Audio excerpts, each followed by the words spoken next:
నమస్తే, welcome to our channel. ఈరోజు మన స్టూడియోలో ప్రముఖ ఆధ్యాత్మికవేత్త ఆస్ట్రోన్యూమరాలజిస్ట్ శ్రీమతి జయప్రద గారు ఉన్నారు. మేడంతో మాట్లాడేద్దాం. నమస్తే మేడం. నమస్తే అమ్మా. మేడం, ముందుగా ఛానల్ తరపున అలాగే ప్రేక్షకుల తరపున శ్రీ విశ్వావసనామ సంవత్సర శుభాకాంక్షలు మేడం. Thank you. మీకు ప్రేక్షకులందరికీ, చూస్తున్న ప్రతి ఒక్క ప్రేక్షకులకి విశ్వవసునామ సంవత్సర శుభాకాంక్షలు.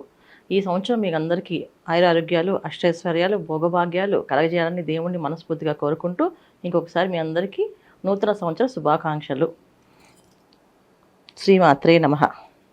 మేడం, శ్రీ విశ్వావసునామ సంవత్సరంలో కుంభరాశి వారికి ఈ కొత్త సంవత్సరం అంతా కూడా ఆర్థికంగా, ఆరోగ్యంగా అన్ని విధాలుగా ఈ సంవత్సరం ఎలా ఉండబోతుంది, ఎలాంటి ఫలితాలు ఉండబోతుంది?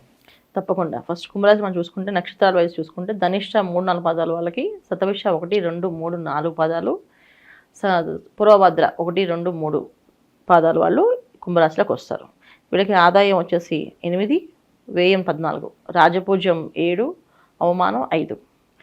ఈ రాశి వారికి గురువు పంచమ స్థానంలో ఉంటూ మిథున రాశిలో మే 15 నుంచి మిథున రాశిలోకి పంచమ స్థానంలోకి వెళుతూ వీళ్ళకి తామ్రమూర్తిగా సామాన్య ఫలితాలు అందిస్తున్నారు. అలాగే ఈ రాశి వారికి శనేశ్వరుడు ధనస్థానంలో ఉంటూ సువర్ణమూర్తిగా సర్వసౌఖ్యాలు అందిస్తున్నాడు.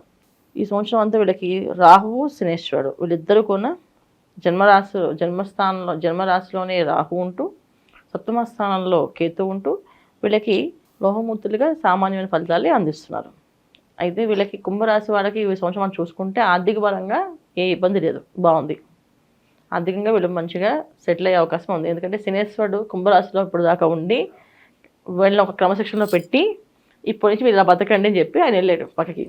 సో అందుకని వెళ్ళడం వల్ల ఏమవుతుందంటే ఇక్కడి నుంచి ఏదైతే ఆయన ఇప్పుడు దాకా బ్లాక్ చేశారో, ఇప్పుడు మనం ఇంట్లో ఒక పెద్ద ఇంట్లో ఒక తండ్రి, అమ్మో నాన్నో స్ట్రిక్ట్గా ఉన్నారు రూల్గా, వాళ్ళు బయటికి వెళ్తే మనం ఎంత హ్యాపీగా ఉంటాం, అలా వీళ్ళకి అన్ని పనులు అయ్యేటట్టుగా చేసే అవకాశం ఉంటుంది వీళ్ళకి. అలాగే శనేశ్వరుడు వీళ్ళకి కుంభరాశి నుంచి ఎప్పుడైతే మేన రాశిలోకి మారారో అప్పటి నుంచి వీళ్ళకి ఏదైతే ఆగిపోయిన పనులు, ఇల్లు అవ్వచ్చు, స్థలాలు అవ్వచ్చు, ఆర్థికపరమైన సమస్యలు కావచ్చు, కోర్టు సమస్యలు కావచ్చు, రాజకీయ పరంగా ఉండే సమస్యలు కావచ్చు, పదవి విషయంలో కావచ్చు, ఏదైనా సరే ఇవన్నీ ఏవైతే అన్ని ఆపేడాన్ని అవన్నీ రిలీజ్ చేస్తారు ఆయన వీళ్ళకి. సో వీళ్ళు అనుకున్నది అన్నీ కూడా అనుకూలంగా అనుకున్నట్టుగా జరుగుతాయి. సో ఈ కుంభరాశి వాళ్ళకి ఈ సంవత్సరం ఏంటంటే వివాహ విషయాల్లో బాగుంది, అలాగే ఆర్థిక పరంగా బాగుంది, తర్వాత ఉద్యోగపరంగా ప్రయత్నం చేస్తున్న వాళ్ళకి కూడా బాగుంది. అందరికీ చాలా యోగ్యంగా అన్ని రంగాల వాళ్ళకి బాగుంది.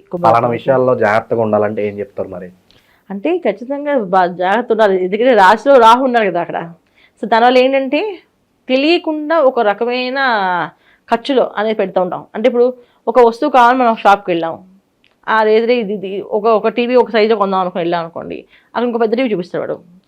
సరే ఇది మనం కొనొచ్చులే, ఏముంది, కావాలంటే నెక్స్ట్ టైం అప్పు చేసి కొందాం అని చెప్పేసి ఒక బాధ్యత లేకుండా ఖర్చు పెట్టిస్తాడు. అంటే మనం ఇప్పుడు దాకా ఏంటంటే శనేశ్వరుడు మన రాశిలో ఉన్నప్పుడు ఏముంది, ఏది కొందామన్నా కొనకుండా ఆపేశాడు. ఇప్పుడు ఈ రాహు ఏం చేస్తాడు, కొనుక్కో, ఏది కావాలంటే దానికి పెద్దది కొనిపిస్తాడు. అలాంటి ప్రయత్నాలు చేసినప్పుడు మన బాధ్యతగా మనం చేసుకోవాలి. ఏదైనా అంటే ఇది కొంటే ఎంతవరకు కొనాలి, మనం ఏదైతే అనుకున్నా అది కొనుక్కుందాం, అంతమించి వేరే ముందుకు వెళ్ళకూడదు అనే ఆలోచనలు తెచ్చుకోవాలి. ఒకటి. రెండోది విద్యార్థులకి కొంచెం అనీజీ అంటే బద్ధకం అనేది పెరుగుతుండే వాళ్ళకి కొంచెం ఏంటంటే లేజీగా మారుతూ ఉంటే లేజీ పనులు ఎక్కువగా చేస్తుంటారు. అంటే ఏంటంటే చాలా సమయం రాత్రంతా చదవడం, పగలంతా పడుకోవడం, లేదా పగలంతా తిరగడము, రాత్రంతా ఇంకేదో చేయడము, తర్వాత ఎక్కువగా ఏదో ఒక అట్రాక్షన్స్, అంటే చెప్పాలంటే కొంచెం మరి ఇప్పుడు వాళ్ళ రోజున చాలా దారుణాలు కనిపిస్తున్నాయి కదా, ఇలాంటి దారుణాలు అనే అవకాశం విద్యార్థులకు ఉంది. సో అంటే వీళ్ళు చేయకపోయినా వీళ్ళ స్నేహితులతో వీళ్ళ పార్టీలకు వెళ్ళడం కానీ అలా వెళ్ళడం వల్ల కానీ జరిగే అవకాశం ఎక్కువగా ఉంది. సో విద్యార్థులు, కుంభరాశిలో ఉన్న విద్యార్థులు ఉన్న తల్లిదండ్రులు జాగ్రత్తగా ఉండాలి. అంటే ఎక్కడికి వెళ్తున్నారు ఏంటి అన్ని కనుక్కుంటూ పంపిస్తూ జాగ్రత్తగా చూసుకోవాల్సిన అవసరం వీళ్ళకు ఉంది. కుంభరాశిలో ఉన్న ఎవరైతే ఉద్యోగ ప్రయత్నాలు చేస్తున్నారో, వ్యాపార ప్రయత్నాలు చేస్తారో వాళ్ళకి మాత్రం అన్ని అనుకూలంగా ఉన్నాయి. చాలా బ్రహ్మాండంగా ఆ వ్యాపారం అనుకూలిస్తుంది, అలాగే ఉద్యోగంగా అనుకూలిస్తుంది. ఇవి బాగున్నాయి. ఉద్యోగం కోసం కావాలంటే విదేశాలు వెళ్ళాలనుకుని విదేశాలు వెళ్ళగలుగుతారు. విదేశాల్లో రాణింపు అనేది, గుర్తింపు అనేది జరుగుతుంది. అక్కడ ఏదైనా ప్రయత్నాలు చేస్తే అక్కడ కూడా మంచి సఫలీకృతమై వాళ్ళకి అన్ని పనులు యోగ్యంగా కనిపిస్తాయి. సో చెప్పాలంటే మొత్తం మీద కుంభరాశి వాళ్ళకి ఈ సంవత్సరం బాగుంది. ప్రేమ వివాహాలు, ప్రేమించి పెళ్లి చేసుకోవాలనుకునే వాళ్ళకి కూడా ఈ సంవత్సరం వివాహాలు అయ్యే అవకాశం ఉంది. ఇంట్లో వాళ్ళు ఒప్పుకునే అవకాశం కూడా ఉంది. ఎందుకంటే శనేశ్వరుడు ఎప్పుడైతే మీన రాశిలోకి వెళ్ళిపోతారో వీళ్ళకి ఏదైతే కోరిక అనుకుంటారో ఆ కోరిక తీరుతుంది. అది. సో ప్రయత్నాలు చేయడమే లోపం తప్ప, లోపం తప్ప మిగతా ఏం లేవు. వీళ్ళు ప్రయత్నం చేస్తే సాధిస్తారు ఖచ్చితంగా. ఇంకా ముఖ్యంగా మహిళల విషయంలోకి వచ్చినప్పుడు ఏంటంటే వాళ్ళకంటే ఒక గుర్తింపు అనేది ఖచ్చితంగా ఈ సంవత్సరం వీళ్ళకి కనిపిస్తుంది. అది మకర రాశిలో ఏదైతే అనిపిస్తుందో కుంభరాశి వాళ్ళకున్న స్త్రీలకు కూడా చాలా గుర్తింపు అనేది ఉంటుంది. వాళ్ళు ఏ పని చేసినా వాళ్ళ మాట చెల్లుబాటు అవుతుంది. ముఖ్యంగా ఆఫీసుల్లో వాటిల్లో వీళ్ళు అడ్మిషన్గా పనిచేసే అవకాశము, ప్రమోషన్స్ వచ్చే అవకాశము, మొత్తం బాధ్యత మీరు తీసుకోవాలని చెప్పే అవకాశం కూడా కనిపిస్తుంది. సో ఇంట్లో వాళ్ళతోని బయట వాళ్ళతో కూడా గెలిచే అవకాశం స్త్రీలకి బాగా ఎక్కువగా కనిపిస్తుంది. ఇంకా కుంభరాశి వాళ్ళు తీసుకుంటే ఏంటంటే విషయాల్లో వీళ్ళకి ఆరోగ్య విషయంలో తీసుకోవాల్సిన జాగ్రత్త ఏంటంటే ఆరోగ్యం మాత్రం చాలా జాగ్రత్తగా ఉండాల్సిన విషయం. ఎందుకంటే రాశిలోని రాహు ఉండడం ఒకటి. దీనివల్ల ఏంటంటే ఏదైనా సరే ఇష్టమైన ఫుడ్స్ తినాలి అనుకుంటే అది కొంచెం ఎక్స్ట్రాగా తినడం కానీ, కొంత ప్లేసెస్కి వెళ్ళి తినాలి అనిపించడం కానీ, ఏదో ఒక కోరిక కలగడం కానీ, ఆ ప్లేస్కి వెళ్తే ఆ టూర్ చూద్దాం, ఆ ట్రిప్ బాగుంటుంది అనుకోవడం కానీ, ఇలా కొంచెం చిన్న మాయలో పడే అవకాశం ఉంది. ఇలాంటి మాయలో పడకుండా జాగ్రత్తగా ఉండము.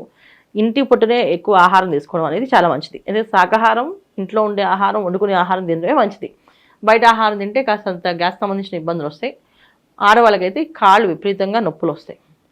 ఎంత నొప్పులు వస్తుంటే వాళ్ళు నించొనే పరిస్థితి ఉండదు, నించొని పనిచేస్తే అంత ఓపిక ఉండదు, అంత నొప్పి వస్తుంటుంది.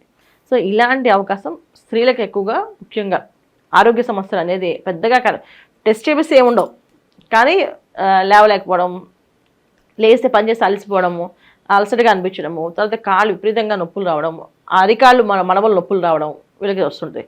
సో అందుకే వీళ్ళు నైట్ పడుకున్నప్పుడు కాస్త పొద్దున్నే లేవగానే సూర్య నమస్కారం చేయడం, నైట్ పడుకున్నప్పుడు కాస్త దేవుడు నమస్కారం చేసుకుంటూ వెళ్తూ ఉంటే, ఇంటి పట్టునున్న ఆహారం ఎక్కువ తింటూ ఉంటే మంచి ఫలితాలు. ఈ బయట దొరికే ఏ ఫుడ్ తిన్నా ఏదో ఒక డ్యామేజ్ చేస్తుంది. అంతే డ్యామేజ్ చేస్తుంది అంటే ఖచ్చితంగా చేస్తుంది. ఎందుకంటే ఏదో ఒక బాధపడాలి కదా, అన్నీ బాగుంటే ఎలా అని ఈ విధంగా బాధపడే అవకాశం ఉంటుంది. అందుకని జాగ్రత్త పడాల్సిన అవసరం ఉంది. అది అలాగే మేడం, ఈ రాశిలోనే వివిధ నక్షత్రాల వాళ్ళు ఎలాంటి మంత్రం జపించుకుంటే బాగుంటుంది అంటారు?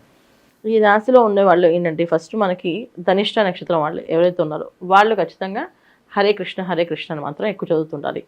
తర్వాత ఈ కుంభరాశి శతభిష నక్షత్రం వాళ్ళు సుబ్రహ్మణ్య పాహిమం, సుబ్రహ్మణ్యం రక్షమం అని 3 సార్లు, అంటే సుబ్రహ్మణ్యం పాహిమం, సుబ్రహ్మణ్యం రక్షమం అనే మంత్రాన్ని 100 తక్కువ కాకుండా ప్రతిరోజు చదవాలి. ఇది చదవడం వల్ల అనారోగ్య సమస్య అనేది రాదు, ఎటువంటి వ్యావరింగ్స్ మీద మైండ్లోకి వెళ్ళదు. అంటే ఏదో చేసేద్దాం, ఏదో సాధించేద్దాం అని చెప్పి ఆ ఆలోచనలు అనేది రాకుండా జాగ్రత్త పడతారు.